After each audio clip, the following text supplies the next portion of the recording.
My boyfriend's text came in at 2:18 p.m. on a Thursday. I was in a conference room with bad fluorescent lighting, staring at a slide about quarterly projections when my phone buzzed against the table. I glanced down, expecting something like, "How's your day, babe?" or a meme Hayden thought was funnier than it actually was. Instead, I read, "Hayden, your best friend hit on me. I blocked him. I'm going to his apartment now to confront him alone. He needs to hear this from me, man to man." I stared at it. Once, twice, 3 times. My name is Riley Ashford. I'm 27 years old, and I am not easily rattled. I'm the one who pays her bills on time, keeps a color-coded calendar, and remembers to move money into savings the minute my paycheck hits. I am not the woman who spirals over a text message. But reading that, it felt like the floor shifted half an inch to the left. Caleb, my Caleb. Caleb Rhodes has been my best friend since college. He was my freshman year roommate's awkward lab partner who somehow became my emergency contact, the guy who stood up at my sister's wedding and drove 3 hours in the rain when my car broke down. He helped me move 3 times and never asked for gas money. Him hitting on my boyfriend? My manager's voice droned somewhere at the end of the table. If we look at Q3, the pie chart on the screen blurred. I unlocked my phone and typed as casually as my trembling thumb would allow. Me. Wait, what happened exactly? 3 dots, they vanished, reappeared. Hayden. Don't make a big thing out of it. He crossed a line last night. This is between me and him. You just get emotional and turn it into a drama. Between me and him. I could feel my heartbeat in my gums. Caleb and I never had that kind of between us drama. We had inside jokes, late night exam panic calls, and an unspoken agreement that if either of us ever tried anything romantic, we'd ruin the one relationship that felt safe. I typed again. Me. Why are you going to his place alone? Call me. No answer. I tried calling Hayden, straight to voicemail. My stomach went cold. Something was wrong. Not just my boyfriend had a weird interaction wrong, but wrong in a way that made the air feel thick. Hayden framing me as emotional was a familiar sting, but the idea of him handling it alone made every hair on my arm stand up. I slipped my phone under the table and texted the only person who has never tried to gaslight me. Me. Hey, are you home? Hayden says you hit on him and he's going to your place to confront you. No bubbles. No instant reply. Caleb is the king of immediate responses, the kind of person who texts back LOL in under 5 seconds just so you know he read it. My manager asked a question. Someone laughed. The room smelled faintly of burnt coffee and anxiety. I stared at my screen, willing it to light up. It didn't. 3 excruciating minutes later, my phone finally rang. Caleb. I have to take this, I muttered, pushing my chair back before anyone could object. I stepped out into the hallway, then into an empty office, and shut the door. Caleb? His voice was tight. Riley, you sitting down? I'm in a borrowed office chair. Does that count? What is going on? He exhaled, a long sound that scraped down my spine. Nothing happened. That's the point. But something is about to happen, and you need to see something before he gets here. He said you hit on him. My voice cracked on the last word. I hated that. Caleb snorted, humorless. I figured he'd try that. Check your email. My email? I sent you a PDF, 20-something pages, screenshots. Start from the top. Caleb, I'm at work. Riley, his tone sharpened. Open it now. My fingers went numb as I pulled up my inbox. New email. Subject. You need to see this before he spins it. I clicked. 23 pages. The first page was a neat little grid of dates and times. Hayden's name at the top. Caleb's text bubbles gray. Hayden's blue. Week 1. Hayden's messages looked almost innocent. Asking about Caleb's day. Sending memes. Saying, we should hang out more. Just the 2 of us. A little familiar, but not damning. Week 2. The shift was obvious. Compliments that lingered a beat too long. Hayden, you looked really good at the barbecue BTW. Caleb, lol, thanks. It was 90 degrees, I was sweating. Hayden, still, you clean up nice. Caleb, appreciate it. So when are you and Riley coming over for game night? Every time it got weird, Caleb redirected. Included me. Pivoted. My chest tightened. Week 3. My vision narrowed as I scrolled. Hayden, ever get lonely living alone? Caleb, I mean, sure, that's what Netflix is for. Hayden, I keep thinking about that time at the lake house. You remember? Caleb, I remember you and Riley fighting over who got the good pillow. Further down, a photo. The kind you don't send to your girlfriend's best friend. Hayden in a mirror, shirt pulled up, Abs flexed, sweatpants riding low. The caption: new workout results. Thoughts? Don't tell Riley I sent this LOL. My hand shook. Caleb: dude, no, you're dating my best friend. Hayden: relax. It's a compliment ask. Caleb: don't send me stuff like this again. I scrolled faster, nausea bubbling under my ribs. Last night. Hayden: Riley's at her sister's tonight, right? Caleb: yeah, girls' night. Why? Hayden: I'm bored. You should let me come over. Caleb: no. Hayden: what she doesn't know won't hurt her. Caleb: I'm not doing this. Stop. Hayden: you're tempted, though. I can tell. Caleb: I'm not. This isn't okay. Don't message me like this again. The last message, time-stamped 11:43 p.m. Caleb: I'm serious. Stop. I realized I was gripping the phone so hard my knuckles were white. He's been messaging you like this for weeks, I whispered. Yeah, and you didn't tell me. I kept thinking maybe I was overreacting, Caleb said, that he was just being a flirt idiot. But last night, that line about what you don't know, I told him to stop. I was going to send this to you today anyway.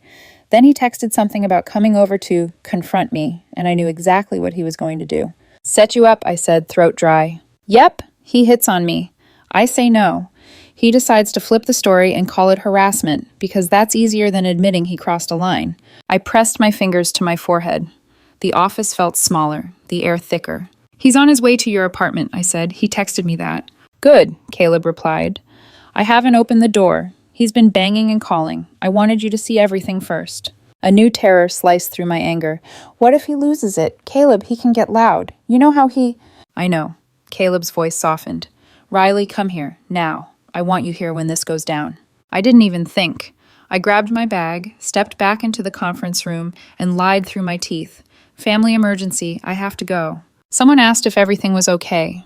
I don't know, I said honestly, and left. The drive to Caleb's place was a blur of red lights and bad decisions. I was doing at least 20 over the limit, one hand on the wheel, the other clenching my phone like a lifeline. Every time Hayden's name flashed across the screen, I ignored it. By the time I pulled into Caleb's lot, Hayden's car was already there, parked crooked. Of course. My heart hammered as I took the stairs 2 at a time. I could hear Hayden's voice before I saw him.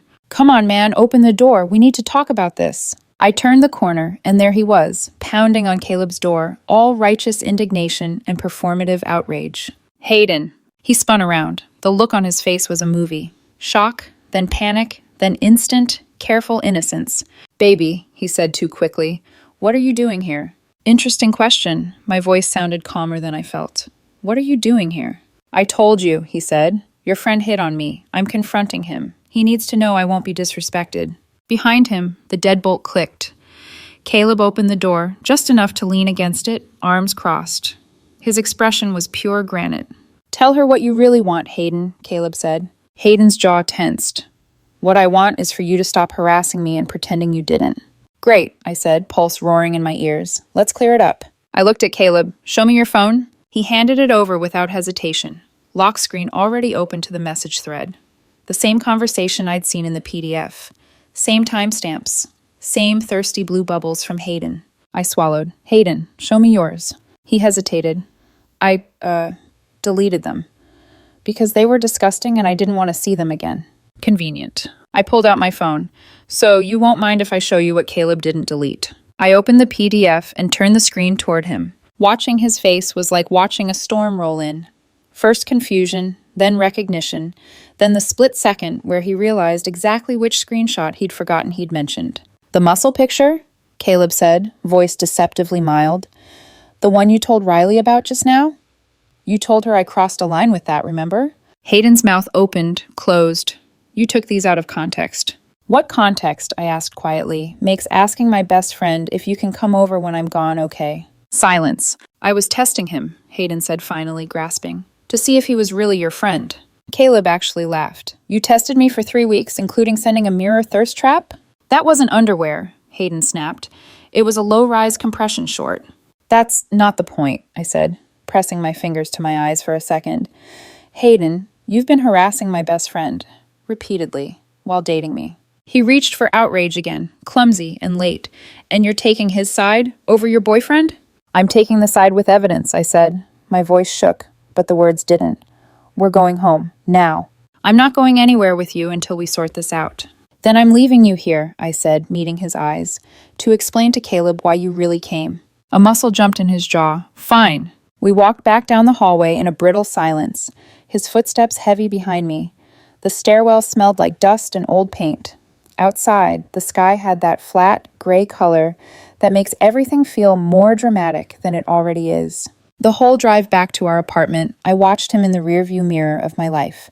Every memory, every joke, every lazy Sunday morning replayed itself with a new, ugly filter. I didn't say a word. When we got inside, Hayden spun on me, arms flung wide. You humiliated me, he said. In front of some guy. Some guy, I repeated. That's my best friend.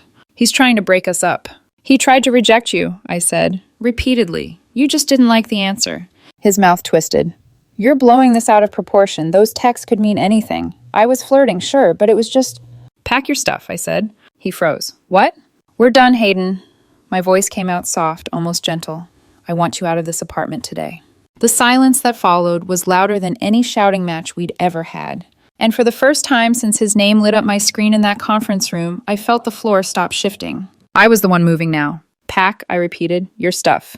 Hayden laughed. It wasn't a happy sound. It came out high and sharp, like a glass being tapped too hard. You're being dramatic, he said. You're not actually kicking me out over a couple of messages. A couple of messages? I repeated. The PDF flashed behind my eyes like a slideshow. It was 3 weeks, Hayden. 3 weeks of you pushing my best friend to cross a line with you behind my back. He threw his hands up. I told you. I was testing him. You should be thanking me. Now you know he's... Loyal? I cut in. Honest? Better than you? Color climbed up his neck. Wow, so that's it? I'm the villain now. You sent him a thirst trap, I said evenly. You asked to come over when I was at my sister's.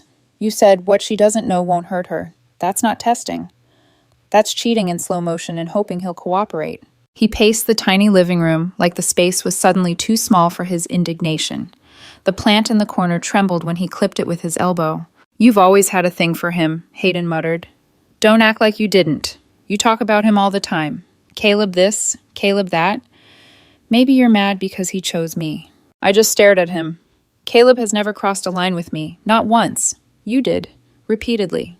We didn't hook up, Hayden said quickly, seizing on the one technicality he had left. Nothing happened. You're going to end 2 years over something that didn't even happen? My throat burned. You spent weeks trying to make it happen. That counts. You're throwing away our relationship over screenshots, he said. Screenshots can be faked, Riley. And yet, I replied, your phone is conveniently empty. He opened his mouth, closed it, reached for outrage again. This is so messed up. You're taking some guy's side over your boyfriend. That's not normal. Some guy is my best friend, I said, feeling something inside me click into place. My best friend, who documented your harassment because he knew you'd lie about it. My best friend, who you just tried to frame to my face. I'm not taking his side over yours. I'm taking reality's side over your version. Silence. He stared at me like he didn't recognize me. Maybe he didn't. Maybe I didn't recognize myself either, standing there with my heart in pieces and my spine finally doing its job. I want you out today, I said. I already talked to Serena. Who? My lawyer friend, I said. She looked over the lease for me a few months ago, just in case. I let that hang there. The lease is in my name. You've been living here, but you're not on the paperwork. You don't have tenant rights. His eyes narrowed. You talked to a lawyer about kicking me out before this even happened? You planned this. I planned for emergencies, I said quietly. I didn't realize the emergency was you. He scoffed. That can't be legal. It is, I said. You're my guest here, and I'm asking you to leave. He grabbed his phone from the couch. I'm calling my mom. Of course he was. Great, I said. Maybe she can help you pack. He glared at me and stalked into the bedroom, voice already rising as he dialed. Mom, she's kicking me out, he said, pitching his tone into injured hero mode.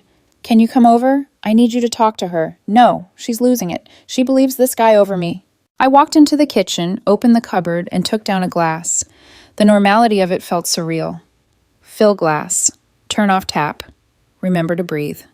My phone buzzed. Mitch, you okay? Just got your voicemail. I had forgotten I'd even called my brother from the parking lot. Me. No, can you come over? His reply was instant. Mitch, on my way, 30 mins tops. I set my phone down, braced my hands on the counter, and stared at the microwave clock. 3:52 p.m. I could measure my life now in before the PDF and after the PDF. Hayden stormed back out. My mom's coming, he announced, as if that were some kind of trump card. We're not doing this until she gets here. We're doing this now, I said. You can pack while you wait. Half this stuff is mine, he shot back. You can't just kick me out and keep everything. That's financial abuse. I blinked at him. No, it's not. It is when you control all the money and the apartment and throw me out with nothing, he insisted. I gave up 2 years of my life for you. I cooked for you. I cleaned. I took care of things. You cooked dinner 3 times a week and ran a vacuum sometimes, I said. I appreciate that. It still doesn't entitle you to my TV. He jabbed a finger toward the living room. The TV is half mine. I bought it before we even started dating. The couch, then. My parents gave it to me. The coffee table.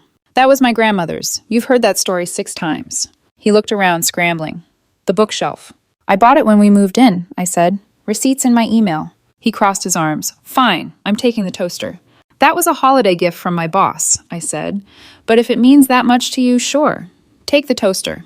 He faltered, thrown by the unexpected concession. And the bath mat. It cost $12, I said. Fill your boots. His eyes flashed. You're being cruel. I'm being precise, I said. You don't get to rewrite our finances the way you rewrote that story about Caleb. A key turned in the lock. I'd barely forgotten to flip the chain. Please be Mitch, I murmured. The door opened and my brother stepped in, bringing a gust of cold air and the smell of car exhaust with him. He took one look at my face, then at Hayden, and his expression cooled. Oh, good, Mitch said. We're already yelling. Love that. This is none of your business, Hayden snapped. Mitch cocked his head.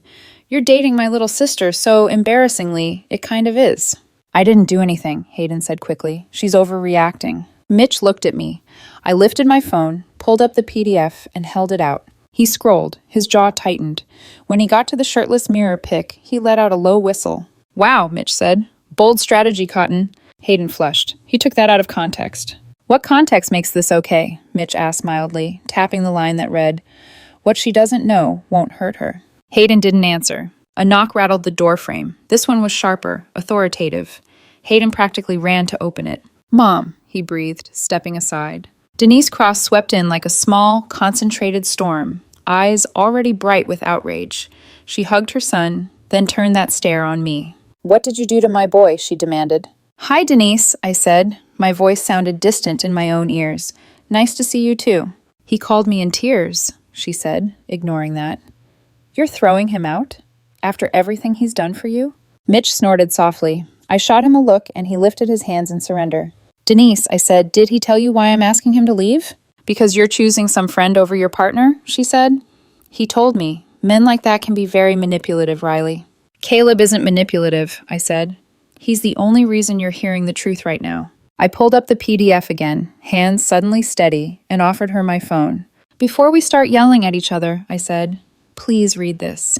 It's screenshots of everything Hayden's been sending my best friend for the last 3 weeks. Denise hesitated, then took the phone. Her eyes skimmed, frown lines deepening as she scrolled. Memes, she muttered. Okay, that's fine. Her lips pressed into a line. You looked really good at the barbecue. She kept scrolling, then she stopped. Her face changed. She stared at the screen for a long moment, then brought it closer, as if distance might change the picture. Hunger. Caption. Late-night timestamp. Hayden, she said slowly, what is this? It's not what it looks like, he said immediately. Mom, you sent this, she said, tapping the screen, to your girlfriend's best friend. It's not underwear, he said defensively. It's compression wear. That's semantics, she snapped. Mitch coughed into his hand. I pretended not to notice. Denise scrolled again, reading the what she doesn't know won't hurt her line, the invitations, the repeated rejections. I watched her shoulders slump.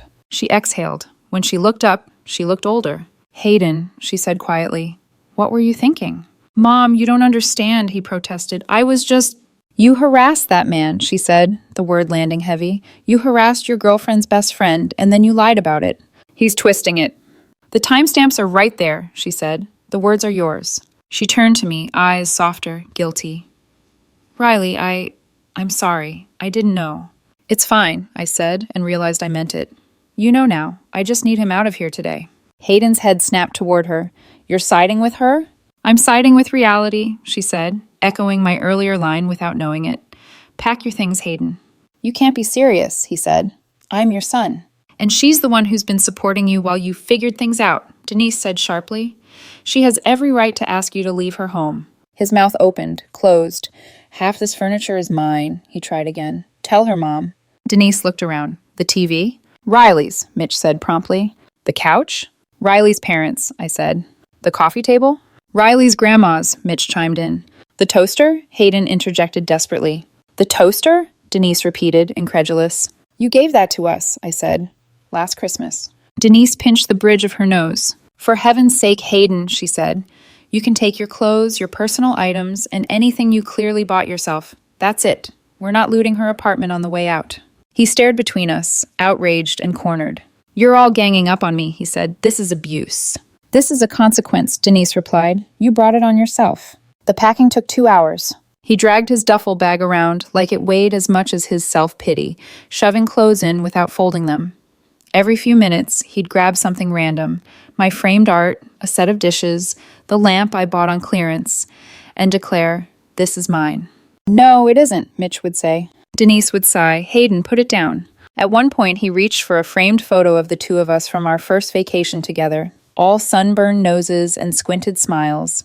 I'm taking this, he declared, lifting it off the wall. Why? I asked. So I can remember when you weren't like this, he snapped, and hurled it at the floor. The glass shattered, a bright, sharp crack that made my heart flinch, even though I knew it was just a picture. Okay, Mitch said, stepping forward.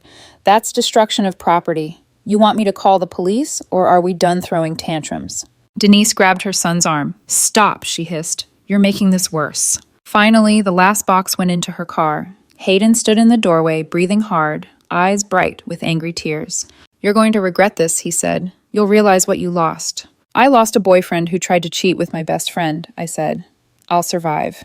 He's not your friend, Hayden said. He wanted this. He's been obsessed with you for years. If he wanted this, I said, he wouldn't have 23 pages of evidence proving you're the problem. Denise tugged on his sleeve. Let's go. He hesitated, eyes burning into mine like he could set me on fire with a look. You're so stupid, he spat. You'll be alone forever. Better alone than with you, Mitch muttered. I stepped back, hand on the edge of the door. Goodbye, Hayden. He opened his mouth, closed it again, and turned away. Denise gave me one last, pained look. I really am sorry, she said quietly. I know, I said. Thank you for coming. Then they were gone. The hallway swallowed them whole. The apartment felt bigger and smaller all at once. Quiet, except for the faint hum of the fridge and the ringing echo of broken glass. Mitch walked over to the shattered photo. You good? He asked. Not even a little bit, I said. Cool, he replied. Let's start by sweeping this up, and then we're ordering pizza. Emotional triage via carbs. I laughed. It was a thin sound, but it was something. We swept and picked and bagged up the jagged pieces of our almost life together. And for the first time, the empty space he left behind felt less like a loss and more like a vacancy I could eventually fill with something better. After Hayden left, the apartment felt wrong. Too quiet, too echoey, like the walls were still listening for a voice that wasn't there anymore. Mitch and I cleaned up the shattered glass in silence. Every little shard caught the light, tiny reflections of a life I thought I was building. I tossed them into the trash one by one, like maybe I could throw away the last 2 years that easily. So, Mitch said eventually, sweeping under the console table. On a scale from 1 to set his car on fire, how angry are we? I let out a breath that was almost a laugh. I'm somewhere between block his number and Google restraining order. Mitch glanced over. For him or for you? Ask me again tomorrow. We ordered pizza because there is no crisis too severe for melted cheese. We ate it on the couch he'd tried to claim, the one my parents had given me when I signed the lease. The spot where Hayden usually sat was a void I refused to acknowledge. You did the right thing, Mitch said around a mouthful of crust. I know, I said. I just don't feel right. Yeah. He wiped his hands on a napkin. Doing the right thing rarely feels like a rom-com montage. When he left that night, he hugged me a little longer than usual. The door clicked shut behind him, and suddenly it was just me and the hum of the fridge and the faint ring of all the things unsaid. Day 1 without Hayden was quiet. Until it wasn't. The first text came at 9:03 a.m. Hayden, I'm sorry I panicked. Then another. Hayden, please talk to me. Then another. By noon, there were 30 of them. Apologies, explanations, bargaining. Hayden, I didn't mean to hurt you. Hayden, I was in a bad place. Hayden, you know I love you. Hayden, don't throw this away. When I didn't answer, the tone shifted. Hayden, wow, so you're really doing this. Hayden, after everything I did for you. Hayden, you're cold as ice. Then darker. Hayden, you'll regret this. Hayden, don't make me your enemy. I stared at my phone, thumb hovering over the keyboard, then finally set it face down on the table. I'd like to say it was easy not to respond. It wasn't. Every apology hit a bruise. Every angry message found a weak spot I didn't know I had. I didn't answer any of them. Day 2, my phone rang while I was microwaving leftovers in the break room. Unknown number. I answered anyway. Hello? Riley? A woman's voice, hesitant. Hey, it's Jenna. I'm one of Hayden's friends. We met at the pub, remember? Right. The girl who'd once told me, a little too brightly, "You're so lucky to have him." What's up? I asked, already tired. He's really not okay, she said. He's been texting me all night. He says you overreacted, that you're kicking him out, that you're believing lies about him. I closed my eyes. Jenna, I just think you should give him another chance, she rushed on. He made a mistake, sure, but he's really sorry. People do stupid things when they're hurting. He says this Caleb guy twisted everything. There it was. Did he show you the screenshots? I asked. The what? I opened my email, pulled up the PDF, and forwarded it to her. Check your inbox, I said. I'm not going to argue with you. Just read that. Start to finish. There was a pause. Okay, but I don't need... You do, I said. Call me back if you want, or don't, but at least know what you're defending. We hung up. 5 minutes later, my phone buzzed again. Jenna, never mind. That was it. No apology, no follow-up, just a quiet backpedal that told me everything I needed to know. Day 3, Hayden stopped hiding behind other people. I was at my desk, trying to pretend I cared about an Excel formula, when my work chat popped up with a message from the front desk. Reception. Hey, Riley, there's a guy here asking for you. Says he's your boyfriend. My stomach dropped. I typed with fingers that felt like they belonged to someone else. Me. We broke up. He's not allowed up. Reception. Okay. He says he left something in your car and needs you to come down. I imagined the scene downstairs. Hayden, in his sad puppy stance, telling the receptionist some edited version of the truth. I took a steadying breath and typed, Me. I'm not coming down. Please tell him he needs to leave. If he refuses, call security. Reception. Got it. I watched the typing dots. Reception. He's yelling now. Security is on their way. Do you want us to call the cops if he doesn't go? Me. If he refuses to leave, yes. Document everything, please. It took 5 interminable minutes, during which I stared at my own reflection in the black monitor and wondered how my life got here. Reception. He left. Still yelling, but he's gone. We made a note. You okay? Me. Getting there. Thank you. My hands were shaking so hard I had to clamp them between my knees. Day 4, Caleb called. He's texting me again, Caleb said without preamble. I was at home, sitting on the floor, surrounded by piles of laundry I suddenly didn't care about. What's he saying? I asked. That you ruined his life, Caleb said. That I ruined his life. That I need to tell the truth about what really happened. That he's going to make sure everyone knows what kind of person I am. I could hear a faint vibration in his voice, like he was holding himself perfectly still. Are you saving all of it? I asked. Yeah, screenshots, timestamps, the works. Good, I said. We might need a restraining order. Caleb was quiet for a moment. You sure you want to go that far? I looked around my apartment, the half-empty closet, the dent in the drywall from where Hayden had slammed the bedroom door 3 months ago during a fight about nothing, the broken picture frame now gone, replaced by a pale rectangle on the wall. Ask me again in a week, I said, but start the folder. Day 5, Hayden went public. I woke up to 28 notifications, and that particular sense of dread that says, don't open the app. I opened the app. There it was, a long, dramatic post on his social media, a paragraph wall of text over a moody black and white selfie. He talked about toxic women and how I'd ganged up on him with my predator friend. He framed himself as a vulnerable man who tried to warn me about someone dangerous, but I'd chosen male loyalty over female safety. The comments were a mess. His friends. Ugh, I'm so sorry. Men aren't allowed to have feelings without being attacked. You deserve better, King. Our mutual friends. Wait, what exactly happened? I thought Caleb was Riley's friend.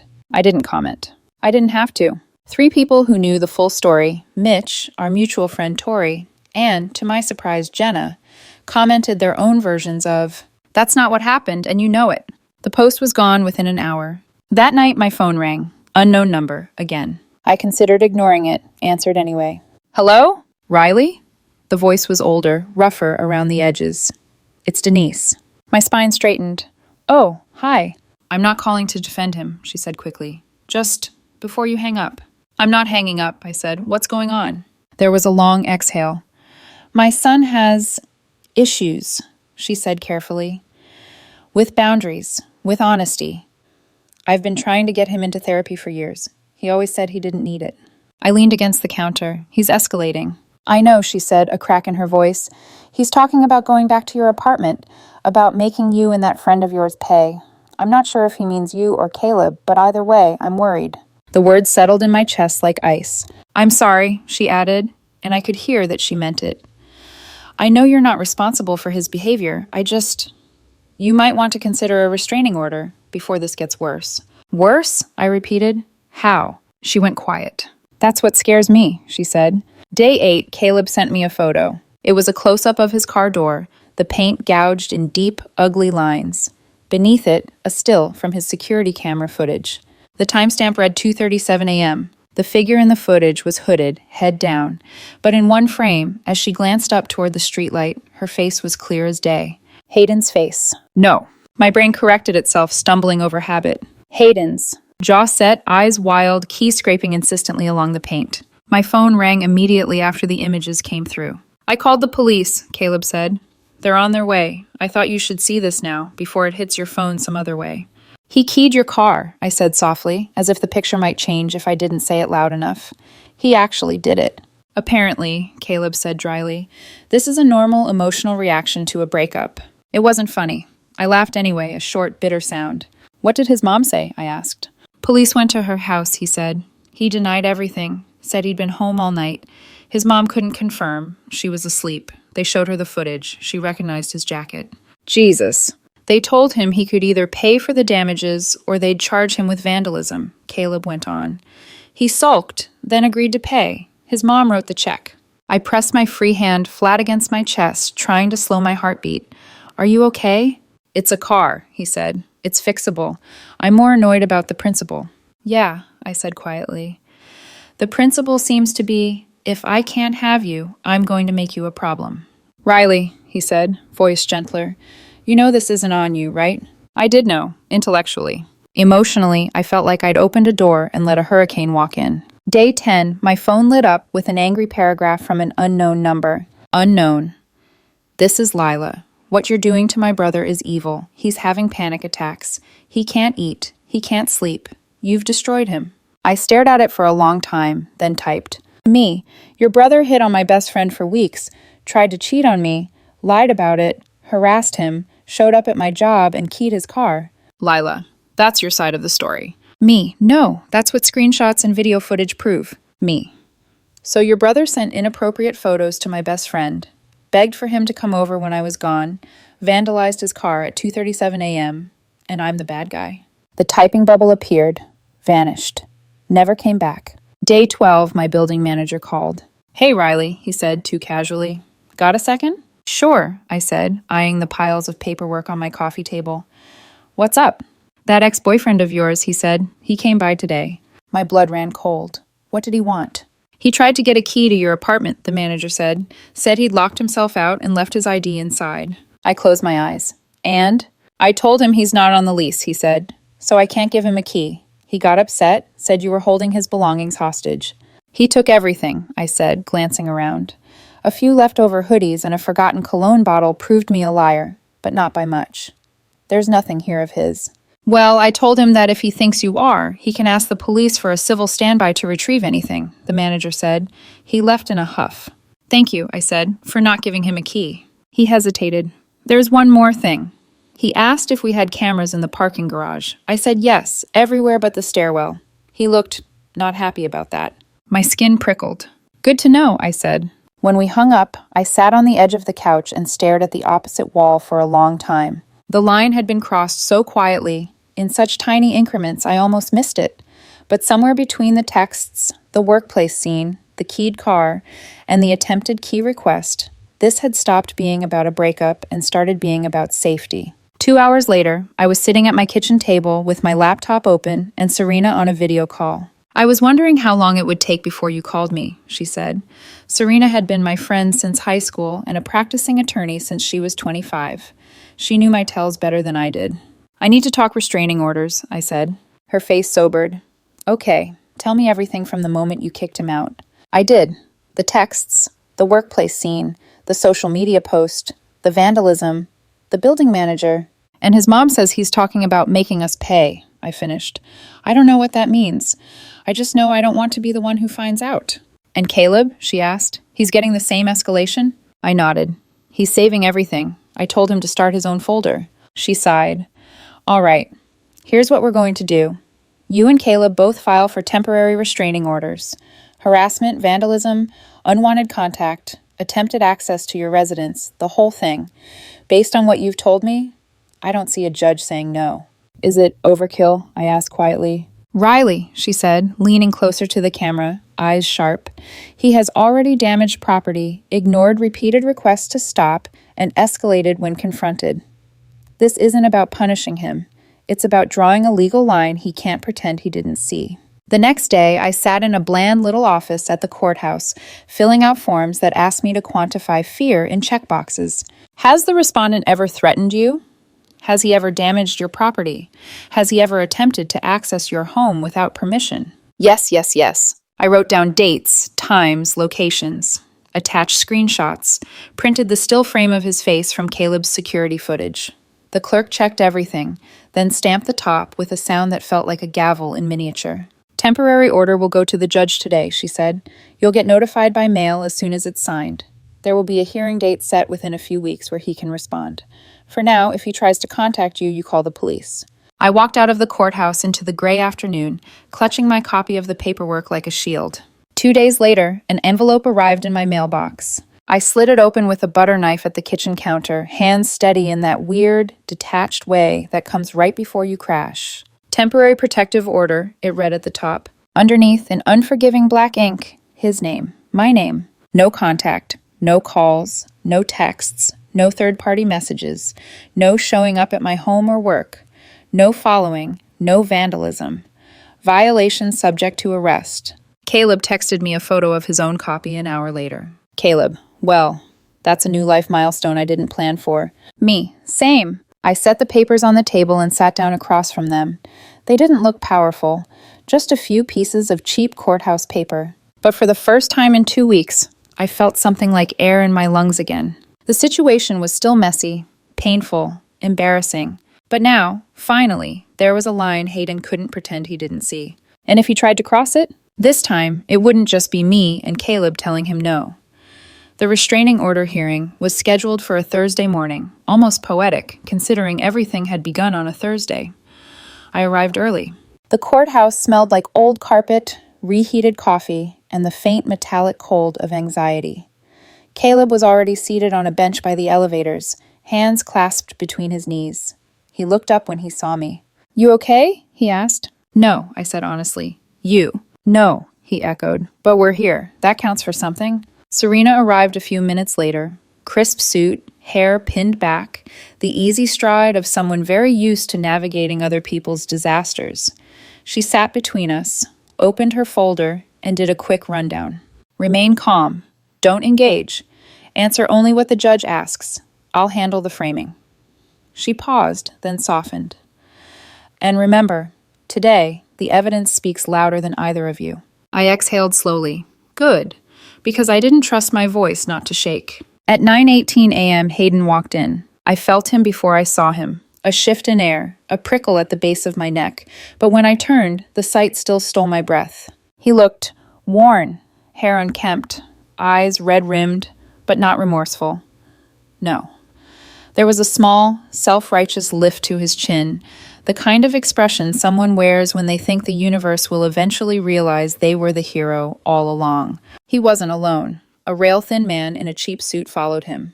His bargain lawyer, judging from the exhausted expression. Hayden's eyes found mine. For a moment, I saw it. The version of him I used to love. The one who kissed my shoulder in the morning and bought the wrong kind of cereal because he forgot but tried. The one who held my hand at my sister's hospital bed when she had surgery. Then he looked at Caleb, and every trace of softness vanished. He glared like Caleb had personally stolen something precious from him. Caleb kept his gaze straight ahead, jaw set. Good, I thought. Don't give him the satisfaction. We were called into the courtroom a few minutes later. It was small, fluorescent lit, with beige walls, and a judge who looked like she'd been doing this for 40 years and had run out of patience somewhere around year 12. Case: Ashford and Rhodes versus Cross, the bailiff announced. We all stood. The judge nodded for us to sit. Serena went first. Your Honor, she began, we are asking for a 1-year restraining order on the grounds of harassment, attempted manipulation, attempted forced entry, and property damage. Hayden's lawyer immediately cut in. Your Honor, these are exaggerated claims stemming from a difficult breakup. My client was emotionally distressed. His behavior falls under normal post-relationship turbulence. The judge lifted one eyebrow. We'll see. Serena handed over the packet of evidence, the PDF of messages, sorted by date, the still from the security camera, the transcript from my building manager, logs of the workplace incident. She had color-coded tabs. Of course she did. The judge flipped through the pages slowly. Hayden shifted in his seat, glancing between the judge and the paperwork like maybe he could will the evidence into doing a magic trick. Then the judge reached the lingerie photo screenshot. Even from our table, I saw her eyebrows do a small, startled hop. She set that page aside and continued scanning. When she finished, she turned to Hayden. Mr. Cross, she said, do you dispute the authenticity of these screenshots? Hayden's lawyer nudged him, but Hayden spoke before he could intervene. They're out of context, he said. I was joking. It was all jokes. That's how guys talk. The judge stared at him.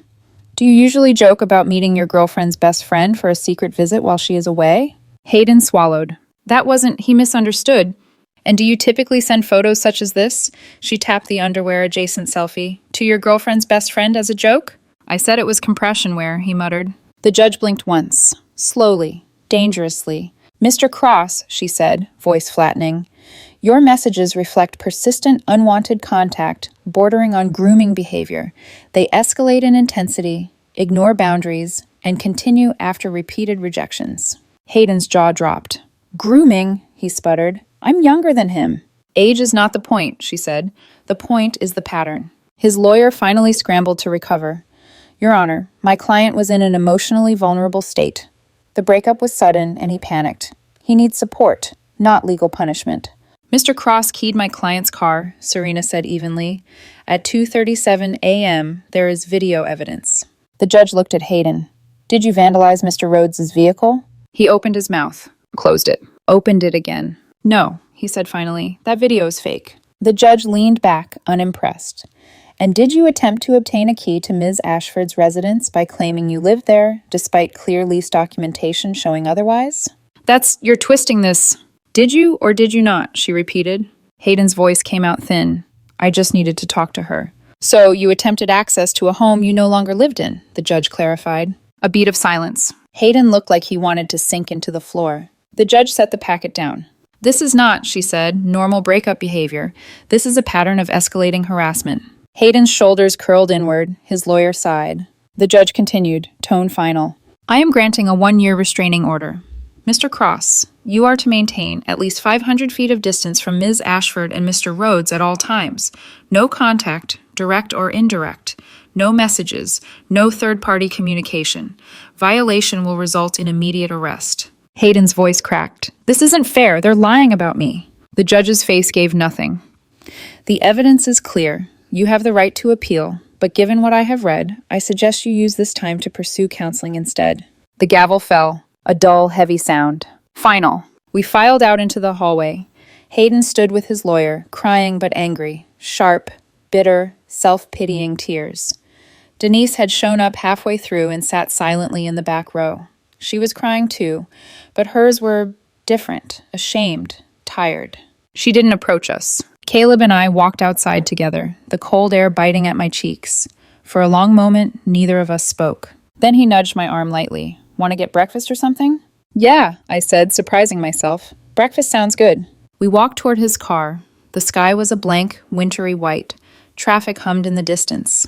Do you think he'll actually stay away now? Caleb asked. I thought of Denise's warning, the texts, the tantrums, the police footage, but also the judge's voice, sharp and immovable. I think he'll try, I said.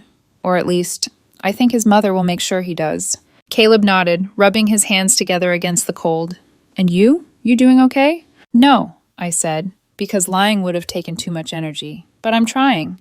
He smiled faintly. Trying is underrated. At the diner, we ordered the usual: pancakes for him, eggs and toast for me. We sat in our old booth like it was a time machine. For a moment, things felt almost normal. Almost. He talked about work, his sister's new baby, the upcoming soccer season. I let the normalcy wash over me, a soft reset button. When we finished eating, Caleb drove me home. We didn't hug goodbye. We didn't need to. We were in that rare kind of friendship where just existing near each other was enough. My apartment felt different when I walked in. Lighter. Not healed. No, not even close. But less like a crime scene and more like a place I could reclaim. Later that afternoon, my phone buzzed. Unknown number. My heart kicked, ready for the worst. Unknown. I'm sorry. I know I'm not supposed to contact you, but I need you to know I'm getting help. I'm in therapy. I'm working on myself. I hope someday you can forgive me. I stared at it, showed it to Serena over text. She told me to document it, not to respond. I blocked the number. 10 minutes later, a different number. Unknown. Please, Riley, I just need you to understand.